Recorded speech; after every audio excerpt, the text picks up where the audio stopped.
नमस्ते मेरे प्यारे बच्चों, कैसे हो? हम आपके लिए लेकर आ गए रसायन विज्ञान का बहुत ही महत्वपूर्ण टॉपिक, जिसमें हम पढ़ने वाले हैं असामान्य मौलिक द्रव्यमान क्या होता है, और उसके बाद हम पढ़ने वाले हैं वान ठाव गुणांक क्या होते हैं। असामान्य मौलिक द्रव्यमान, जैसे हम कहें कि विलेय को अगर हम विलायक में अब घोल रहे हैं, तो या तो उसका संयोजन होगा या उसका वियोजन होगा। तो इससे हम अणुसंख्य गुणधर्म के आधार पर अगर हम इसका मान निकालें और वास्तविक मान इसका हम अगर देखें, वास्तविक मौलिक द्रव्यमान से अगर हम इसका मान देखें, तो कम या ज्यादा होता है। ये कम या ज्यादा क्यों होता है? क्योंकि विलेय अगर हमारा वियोजन हो रहा है इसका, तो उसमें अणुओं की संख्या ज्यादा होगी। अगर विलयन हमारा विलयन में अगर विलेय हमारा क्या हो रहा है, उसका संयोजन हो रहा है, तो विलयन में उपस्थित कणों की संख्या कम हो जाएगी। ये मान कम या ज्यादा हो सकते हैं। इसी मौलिक द्रव्यमान को हम असामान्य मौलिक द्रव्यमान कहते हैं। असामान्य मौलिक द्रव्यमान को हम एबनॉर्मल मोलर मास भी कहते हैं। इसको इंग्लिश में हम क्या कहते हैं? Abnormal molar mass. असामान्य मोलर द्रव्यमान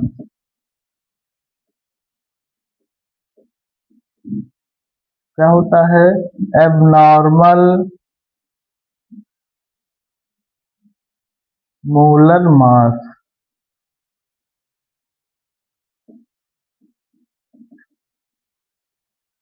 ये क्या होता है? जैसे हम कहें, अगर हम विलेय को इसमें घोल रहे हैं, विलायक में घोल रहे हैं, किसमें? विलायक में, तो या तो इसका संयोजन या वियोजन होगा। या तो इसका क्या होगा? संयोजन या इसका वियोजन होगा। तो इसके पश्चात अगर हम अणुसंख्य गुणधर्म के आधार पर मौलिक द्रव्यमान को निकालें, इसके अनुसार, अणुसंख्य गुणधर्म के अनुसार, अणुसंख्य गुणधर्म के अनुसार के आधार पर उसका अगर हम मोलर द्रव्यमान की बात करें, मोलर द्रव्यमान का मतलब होता है अणुभार।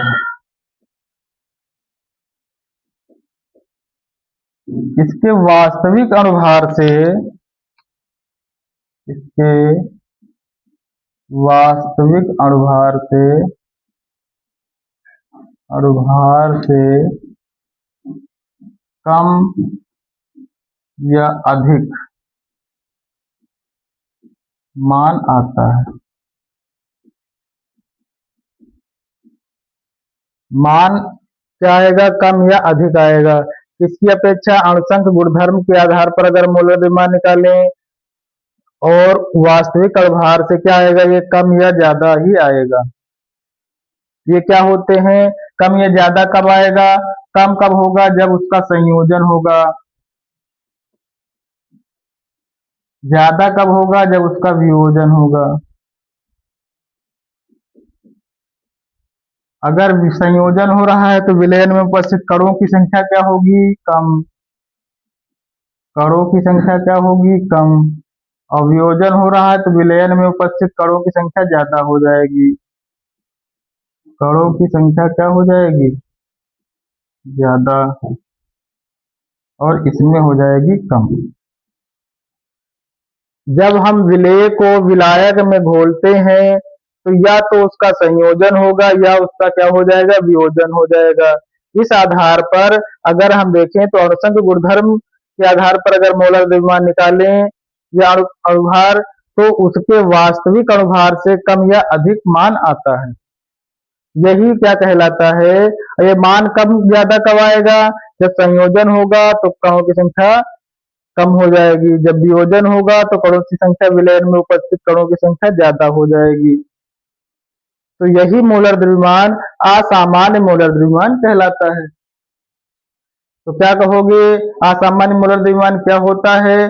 असामान्य मोलर द्रव्यमान वह मोलर द्रव्यमान होता है जिसका मान विलेय के सामान्य या अनुमानित मोलर द्रव्यमान की अपेक्षा कम या ज्यादा होता है। क्या लिखोगे? असामान्य मोलर द्रव्यमान वह मोलर द्रव्यमान होता है, असामान्य मोलर द्रव्यमान वह मोलर द्रव्यमान होता है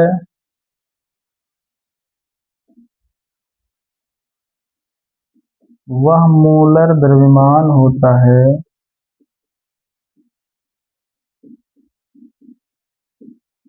क्या लिखोगे? असामान्य मोलर द्रव्यमान वह मोलर द्रव्यमान होता है जिसका मान विलेय के सामान्य जिसका मान विलेय के सामान्य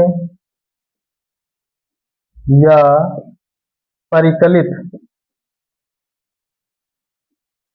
सामान्य या परिकलित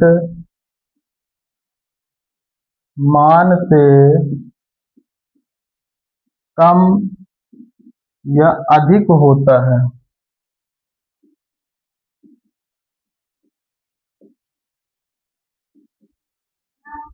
या हम इसको कभी परिकलित न लिख करके अनुमानित लिखें।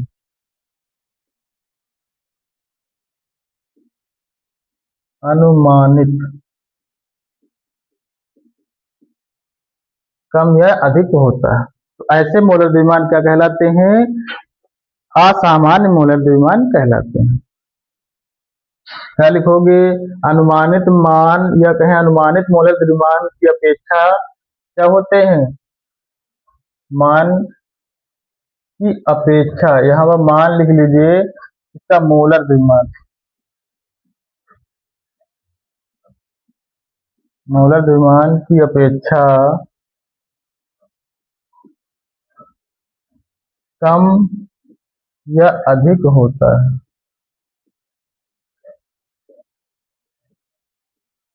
कम या अधिक होता है। तो ऐसे मोलर द्रव्यमान क्या कहलाएंगे? मोलर असामान्य मोलर द्रव्यमान कहलाते हैं।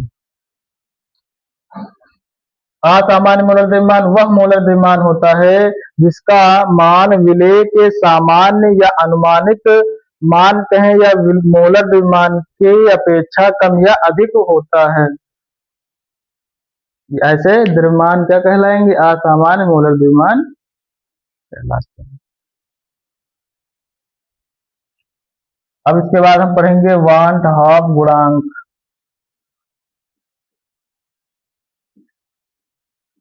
वांट हाफ गुणांक क्या होता है? वांट हाफ गुणांक, इसको हम आई से डिनोट करते हैं। इसको हम किससे डिनोट करते हैं?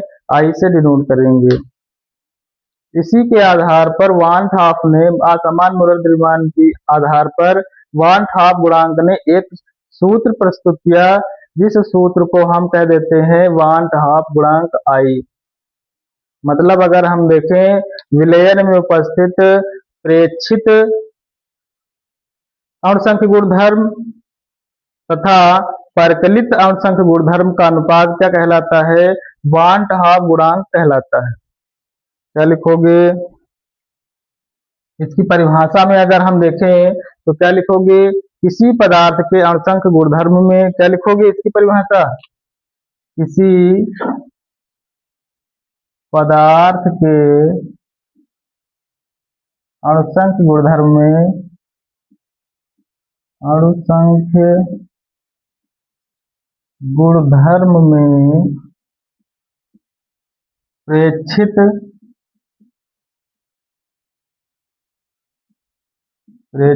या परिकलित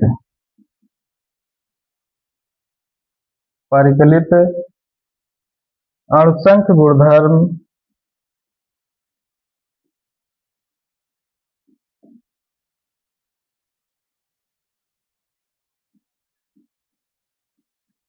गुणधर्म का अनुपात, अंशक गुणधर्म का अनुपात वान हाफ गुणांक कहलाता है।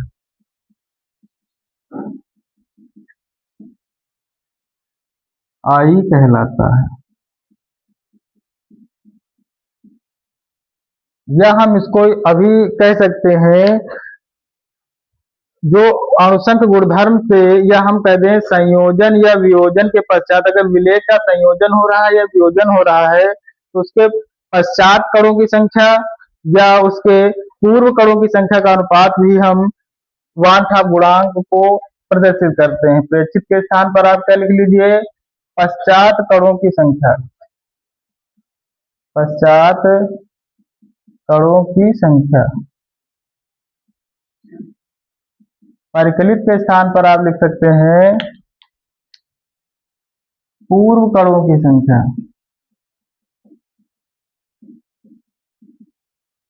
पूर्व कणों की संख्या मतलब एक फार्मूला और भी बन जाएगा, वियोजन या संयोजन के पश्चात कणों की संख्या तथा वियोजन या संयोजन के से पूर्व कणों की संख्या।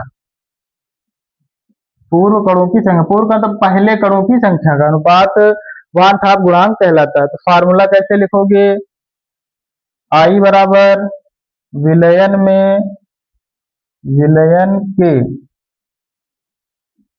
आई बराबर विलयन के प्रेक्षित अणुसंख्य गुणधर्म, प्रेक्षित अणुसंख्य गुणधर्म तथा विलयन के परिकलित। क्या लिखोगे, परिकलित अणुसंख्य गुणधर्म का अनुपात होता है। एक फार्मूला ये आपको याद रखना है,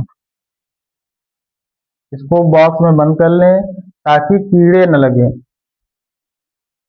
तो अब इसके बाद एक फार्मूला और भी आपको याद होना चाहिए, क्या लिख सकते हो, आई बराबर संयोजन या वियोजन के पश्चात कणों की संख्या। पश्चात तो बाद में, पश्चात कणों की संख्या बटे में क्या लिख सकते हो, संयोजन या वियोजन से पूर्व कणों की संख्या।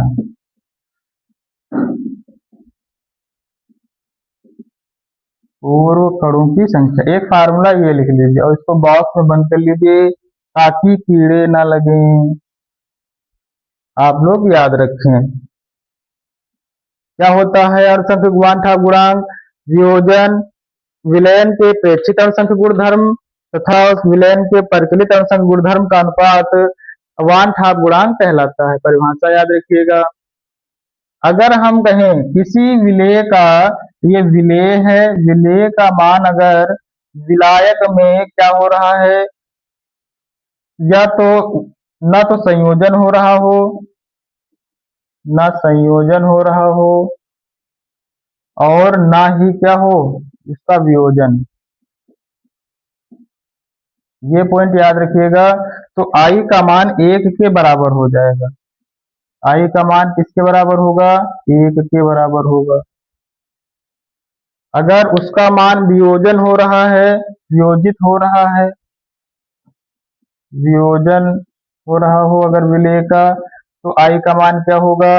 अगर संयोजन हो रहा है या संगुणन हो रहा है, संयोजन कह दें या संगुणन कह दें,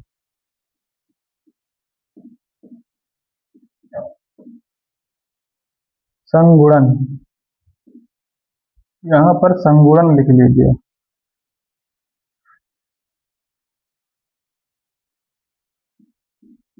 संगुणन,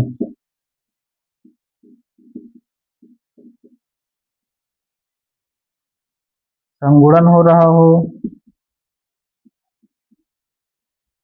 तो आई का मान क्या होगा।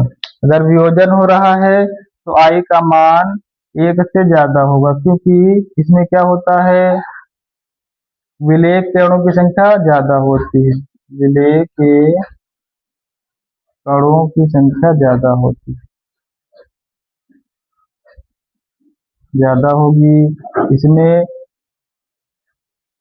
कणों की संख्या होगी ही नहीं, ना बढ़ती है ना घटती है।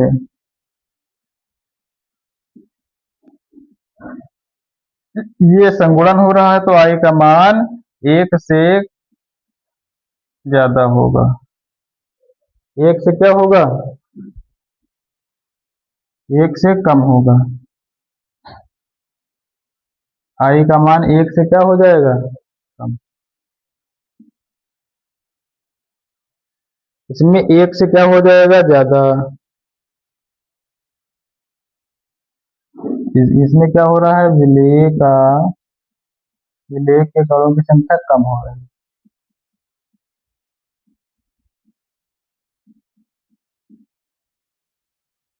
अगर उस विलेय का विलायक में ना तो संयोजन हो रहा है ना वियोजन हो रहा है, तो आई का मान क्या हो जाएगा, 1 के बराबर हो जाएगा। क्यों होगा, क्योंकि कणों की संख्या ना तो बढ़ती है ना ही घटती है। अगर उसका वियोजन हो रहा है तो आई का मान 1 से ज्यादा होगा, क्योंकि उसमें विलेय के कणों की संख्या क्या होती है, ज्यादा होती है। अगर संगुणन हो रहा है तो आई का मान 1 से क्या हो जाएगा, कम हो जाएगा, तो विलेय के कणों की संख्या इसमें क्या हो जाएगी, कम। इसलिए ये कम होता है। तो आपको याद रखना है, वांठा गुणांक के फार्मूले और असामान्य मूलक द्रव्यमान को याद रखना, परिभाषा पूछ लेता है। परीक्षा की दृष्टि से मोस्ट इम्पोर्टेंट ये टॉपिक आपको रहेगा, छोड़ना ही नहीं है। मेरे प्यारे बच्चों, इसका स्क्रीन शॉट ले लो, फिर उसके बाद उम्मीद है आप स्क्रीन शॉट इसका ले लिए होंगे और इसका नोट्स बनाते रहे होंगे। इसको बार बार रिवीजन करते रहिए, 1-2 बार वीडियो देखोगे तो अच्छी तरीके से याद हो जाएगा। बहुत बहुत धन्यवाद। नमस्ते। जय हिंद।